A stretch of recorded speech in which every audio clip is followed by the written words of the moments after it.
आमची शिक्षण पद्धती पूर्णपणे दलालांच्या हातात सापडली आहे का? खऱ्या अर्थानं दलाल ही सिस्टीम चालवतायत का? आणि ज्या पद्धतीचं दलालांनी सावळा गोंधळ माजवलाय त्यामुळं आमच्या विद्यार्थ्यांचं भवितव्य आज राखरांगोळी होत आहे का? असे अनेक प्रश्न आज आमच्या समोर थैमान मांडतायत. आणि या सिस्टीमनं स्वतःची एक परिस्थिती निर्माण करून फक्त गुळगुळीत उत्तरं देऊन आपली परिस्थिती नेहमी शांत केली जाते. परंतु यावेळेसच्या नेट पेपर फुटीमुळं यावेळेसची नीट परीक्षा ज्या पद्धतीने धोक्यात आली आहे ना, आणि ज्या पद्धतीने NTA पूर्ण निकष हे धाब्यावर टांगल्या गेलेले खुलासे जे होऊ लागलेले आहेत, आणि त्यापेक्षा मोठी गंभीर घटना या सगळ्या नीट पेपर फुटीच्या संदर्भातले सगळे पुरावे असलेल्या बिल्डिंगला आग लावण्यात आली आणि हे सगळी पुरावे नष्ट झालेत की काय असा संभ्रम निर्माण झाला. यामुळं खऱ्या अर्थानं सामाजिक परिस्थिती आणि सामाजिक जी वास्तविकता आहे ती या दलालांच्या हातात सापडली आहे. आणि हे दलाल नेमकं पोचतोय कोण याच विश्लेषण करण्यासाठी मी आज तुमच्या समोर आहे. नमस्कार, मंथन मध्ये आपलं स्वागत आहे. मित्रांनो, ज्या शिक्षण पद्धतीच्या बद्दल सगळ्या जगाला हेवा होता, नालंदा, तक्षशिला किंवा त्यानंतरही ज्या पद्धतीने भारतीय शिक्षण पद्धती आमच्याकडं अवलंबण्यात आली होती, त्यामुळं खऱ्या अर्थानं भारतातून खूप मोठे सुपर कम्प्युटर्स, खूप मोठ्या विद्वत्त हस्ती, खूप मोठ्या पद्धतीनं वैज्ञानिक आणि शास्त्रज्ञ आम्ही निर्माण करण्याची एक फॅक्टरी म्हणून ओळखल्या जात होतो. पण आजची परिस्थिती आमची काय? आजच्या परिस्थितीत आम्ही शिक्षण पद्धती कशा पद्धतीने हाताबाहेर सोडलेली आहे आणि आम्ही फक्त मुलांना तयार करतोय ते रोबोट सारखं उत्तर देणारे एक यंत्र म्हणून. आणि वास्तविक स्वरूपात ज्या पद्धतीने या शिक्षणाचा बाजारीकरण झालंय ना, त्या बाजारीकरणाची सगळी गोष्ट म्हणजे पोस्टमार्टम करणारी घटना म्हणजे ही नीट पेपर फुटीचा संकल्प. खऱ्या अर्थ या नीट पेपर फुटीनं खऱ्या भारताच्या सगळ्या शिक्षण पद्धतीची ज्या पद्धतीने चिंधड्या उडवल्या, ज्या पद्धतीने आम्ही जितकीही मरमर करून आज आम्ही आमच्या पालकाचं भवितव्य सुरक्षित करण्याचा प्रयत्न करत आहोत, पण त्याची परिस्थिती आमच्या समोर कशा पद्धतीने मांडून ठेवलेली आहे आणि आम्हाला फक्त या सिस्टीम मध्ये कशा पद्धतीने गुरफटल्या चाललाय याचीच प्रचिती मिळणारी ही सगळे संदर्भ. वास्तविक स्वरूपात 2026चा जो नीट पेपर फुटीचा उद्रेक झाला आणि राजस्थान मधून उठलेला आवाज अख्ख्या देशाचा आवाज बनला. आज ज्या पद्धतीने या नीट पेपर फुटी मधले प्यादे या परिस्थितीमध्ये सापडले आणि ज्या पद्धतीने PV कुलकर्णी असतील, मोठेगावकर असतील, मनीषा मांढरे असतील, मनीषा हवालदार असतील, मनीषा वाघमारे असतील, अशा पद्धतीच्या अनेक महान हस्तींच्या माध्यमातून या सगळ्या गोष्टीचे खुलासे होऊ लागलेले आहेत. पण खऱ्या अर्थानं हे प्यादे वजीरापर्यंत कधी पोहोचवतील आणि हे नेमका याच्यातला वजीर कोण हा मुद्दा जोपर्यंत क्लिअर स्पष्ट होत नाही, जोपर्यंत पूर्णपणे या पटलावर येत नाही, तोपर्यंत खऱ्या अर्थानं या शिक्षण पद्धतीला अशाच पद्धतीने दलालांच्या हाती दिलं जाईल का हाच प्रश्न तयार होतो.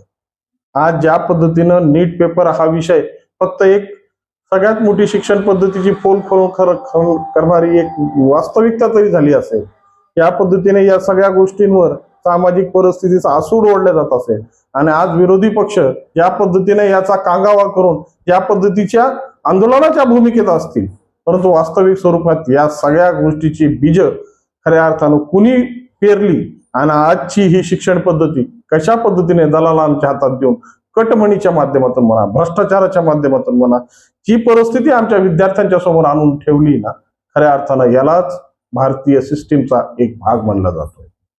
आणि या सगळ्या गोष्टीच्या पलीकडे गेल्यानंतर अजून एक मोठी घटना दिल्लीमध्ये काल घडली. नीट पेपर फुटीचे जे काही पुरावे आहेत, जी काही परिस्थिती आहे, ती परिस्थिती ज्या बिल्डिंग मध्ये ठेवली गेली होती त्या बिल्डिंगच्या एका अपार्टमेंटमध्ये एका मजल्यामध्ये आग लावून हे पुरावे नष्ट करण्याचा प्रयत्न झाला. पण नशीब ज्यांना ज्या परिस्थित्या त्या काळी कळत होत्या, ज्या परिस्थितीमध्ये त्या काळी वर्तन होत होतं, त्या जागा बदलल्यामुळं हा अनर्थ टळला आहे. खऱ्या अर्थानं ज्या पद्धतीने काल भारताचे शिक्षण मंत्री धर्मेंद्र प्रधान आणि त्यांच्या कार्यालयाने केलेल्या खुलाशामुळं खऱ्या अर्थानं जे माशे गळाला लागणार होते, ज्या माशांची पोलखोल होणार होती, ती आता कायमस्वरूपी पोलखोलच्या परिस्थितीत आहे. कारण की पंतप्रधान या प्रकरणावर ज्या पद्धतीने लक्ष ठेवून आहेत, पंतप्रधानांचं पूर्ण लक्ष या प्रकरणावर असल्यामुळं आज खऱ्या अर्थानं जो या नेट पेपर फुटी मधला सगळ्यात मोठा मासा आणि या भ्रष्टाचारामधला सगळ्यात मोठा चेहरा खऱ्या अर्थानं सीबीआयने या रडारवर घेतला पाहिजे. कारण मोठे गावकर, मनीषा मांढरे, मनीषा वाघमारे किंवा मनीषा हवालदार किंवा पी.व्ही. कुलकर्णी यासारखे हे छोटे छोटे मासे आहेत. यांचा फक्त वापर केला गेलाय.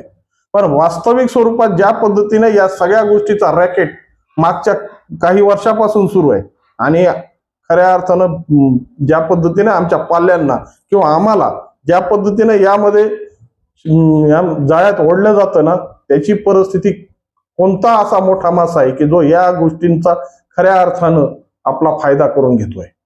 आज ज्या पद्धतीनं ही जी बिल्डिंग मधलं हे जे अपार्टमेंट जाळण्याचा प्रयत्न केलाय, कारण की सरकारी किंवा टेंडरच्या व्यवस्थेमध्ये ऑफिस जाळलं, फायली जाळल्या की विषय हा संपतो.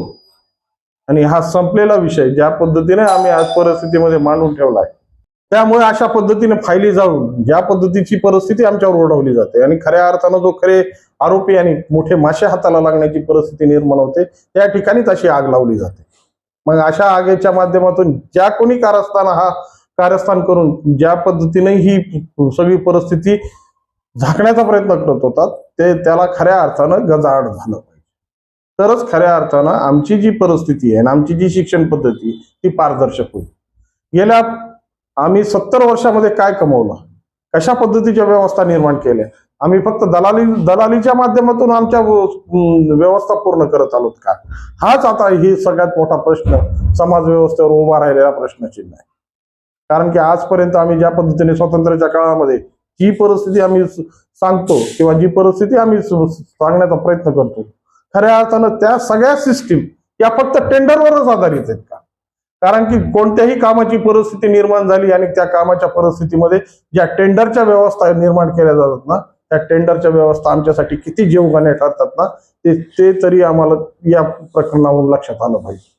खऱ्या अर्थानं भारताच्या ज्या महत्वाचे पिलर्स आहेत, ज्या काही महत्वाच्या बाबी आहेत, त्याच्यावर तरी कमीत कमी शासनाने या टेंडर व्यवस्था संपवाव्यात आणि या सगळ्या सूत्रबद्धता आणि ही सगळी सूत्र या सगळ्या मंत्रालयाच्या हातात द्यावी. याच्यातून गलेलठ्ठ पगार देऊन आम्ही ज्या पद्धतीने ही सगळी यंत्रणा सांभाळतोय, ज्या पद्धतीने ही यंत्रणा आम्ही पोचतोय, या यंत्रणेला खऱ्या अर्थानं कुठेतरी चाप बसला पाहिजे आणि त्यांना खऱ्या अर्थानं कामाची पद्धत त्यांना लावली गेली पाहिजे. पण या सगळ्या गोष्टीची आम्हाला जेव्हा बगल द्यायची असेल, याला फक्त काटशळ द्यायचा असेल, तर आम्ही या टेंडरचा वापर करून आमच्या जवळच्या लोकांना पोचण्याच्या पद्धतीनं कशा पद्धतीने आमच्या विद्यार्थ्यांचं भवितव्य आम्ही हे रस्त्यावर आणल्या जात आहे, कशा पद्धतीने त्यांच्या आयुष्याची रांखरावमुळे करण्यासाठी हे टेंडर व्यवस्था कारणीभूत ठरते ना, याची प्रत्यक्ष उदाहरणं ज्या पद्धतीने मिळू लागलेली आहेत, ते उदाहरणं खऱ्या अर्थानं मुलाच्या भवितव्यासाठी खूप घातक आहेत. आज विरोधी पक्ष जरी या संदर्भात आक्रमक असेल, विरोधी पक्ष जरी याच्यावर ज्या पद्धतीचे स्टंट करत असेल, परंतु खऱ्या अर्थानं हे सगळे स्टंटबाजीचे सगळ्या पद्धती टेंडरची सगळ्यात मोठी जर पापाची धुरा आहे हे यांच्या डोक्यावर आहे. कारण की मागच्या कित्येक दशकापासून या टेंडर व्यवस्थेने ज्या पद्धतीने या व्यवस्था सगळ्या वाळवीसारख्या पोखरून टाकल्यात. आज कोणतीही गोष्ट करायची असेल तर आम्हाला टेंडरवरच आधारित राहावं लागतं, कारण की शासनाकडे अशी स्वतंत्र यंत्रणा आणि स्वतंत्र पद्धत कधीच आत्मसात करण्याचा प्रयत्न केला गेला नाही. फक्त स्वतःचे कार्यकर्ते पोसा, परिस्थिती पोसा आणि आपल्याला मिळणाऱ्या कटमणीमधून कशा पद्धतीने जास्तीत जास्त भ्रष्टाचार करता येईल, कशा पद्धतीने आपलं घर जास्तीत जास्त पद्धतीने भरता येईल, याकडेच टाकलेला हा दृष्टिक्षेप. आणि अर्थात या दृष्टिक्षेपामुळं आज आम्हाला ज्या पद्धतीची ही शिक्षण पद्धती आमच्या डोक्यावर लादण्यात आलेली आहे आणि नीट पेपर फुटीसारखी जी घटना आमच्या डोक्यावर टाकून आमच्या विद्यार्थ्यांचे मनोबल खचवण्याचा प्रयत्न केला जातोय, त्याला कोण जबाबदार? ही शासन प्रणाली, ही स्वीकारलेली शिक्षण पद्धती, का या टेंडरच्या माध्यमातून केलेला सावळा गोंधळ? याबद्दल तुमच्या मनात जर का खऱ्या अर्थानं प्रश्न उपस्थित होत असतील तर निश्चितपणे कॉमेंटच्या माध्यमातून कळवा आणि व्हिडिओ आवडला असेल तर लाईक, शेअर आणि सबस्क्राईब करायला विसरू नका. नमस्कार.